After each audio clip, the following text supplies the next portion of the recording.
Hello friends, চলে এলাম হরিদ্বারের day 3 video নিয়ে।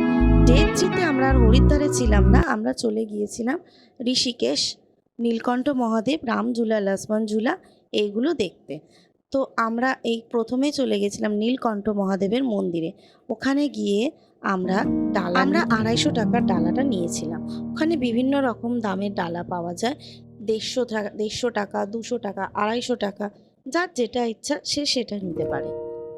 তো আমরা ওখানে ভালোভাবেই পুজো দিয়েছিলাম। পুজো দিয়ে কিছু ফটো শ্যুট করে মন্দিরটা ভালোভাবে ঘুরে দেখে নিয়ে আমরা বেরিয়ে পড়ি ওখান থেকে। তো ওখান থেকে বেরিয়ে প্রত্যেকেরই খিদে পেয়ে গিয়েছিল, যেহেতু আমরা সকাল থেকে না খেয়ে বেরিয়েছিলাম এই মন্দিরে পুজো দেওয়ার উদ্দেশ্য নিয়ে। তো প্রথমে আমরা একটা ভালো হোটেল দেখে গাড়ি দাঁড়াতে বলি।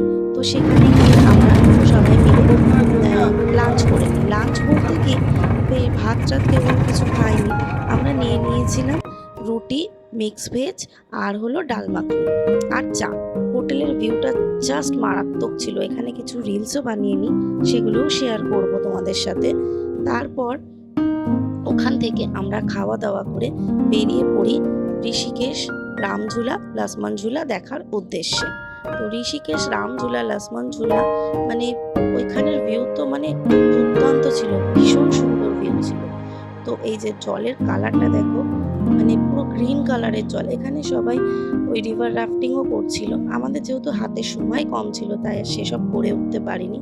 তোমরা গেলে অবশ্যই একটু হাতে সময় নিয়ে যেও। আর এই যে রামঝুলা, লক্ষ্মণ ঝুলা বন্ধ ছিল।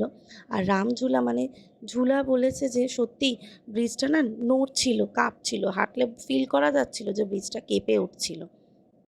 তো এই সব করার পর ওরা একটু গঙ্গায় স্নানও করে নেয়। মানে এত সুন্দর গঙ্গার জল দেখে ওরা স্থির থাকতে পারেনি। আমার বর, আমার দাদা আর আমার ছেলে, ওরা ভীষণ আনন্দ করে গঙ্গায় স্নান করে তারপরে আবার গাড়িতে উঠে আমরা বেরিয়ে পড়ি। কারণ ওদিনকেই আমাদের মুসৌরি রওনা করার ছিল, যেহেতু আমরা আর হরিদ্বারে ফিরিনি, মুসৌরি চলে গিয়েছিলাম। নেক্সট পার্ট তোমাদের মুসৌরি ভিডিও আমি শেয়ার করব। ততক্ষণের জন্য তোমরা এই ভিডিওটা দেখতে থাকো। ভালো লাগলে অবশ্যই লাইক, কমেন্ট, শেয়ার আর সাবস্ক্রাইব করতে ভুলো না কিন্তু। ততক্ষণের জন্য টাটা, বাই।